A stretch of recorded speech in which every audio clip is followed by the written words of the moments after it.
Hoy es un día muy importante para Maracaibo, para el Zulia. Quiero comenzar mis palabras felicitando en este 70 aniversario a los bomberos de esta ciudad, que además de mística, abnegación y disciplina, salen todos los días a devolverle los bienes y a veces hasta las vidas a los seres humanos que se encuentran en peligro en momentos de incendio, en momentos de dificultad. Son ellos los que nos hacen mirar que es a través de hombres como un bombero. Todos los días vemos el ejemplo y el símbolo de que sí se puede salir adelante, de que sí se puede pensar en grande y que Venezuela es un país donde todos tenemos la gran posibilidad de amar, de querer y de ayudar. Desde este lugar quiero anunciarle a Maracaibo, al Zulia y a Venezuela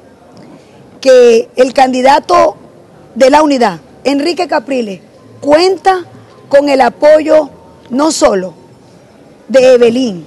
sino con el trabuco del Zulia, que no es otra cosa que Pablo Pérez a la gobernación y Evelyn a la alcaldía de Maracaibo, los que le garantizaremos los votos que llevarán a Enrique Capriles el próximo 7 de octubre a la silla de Miraflores.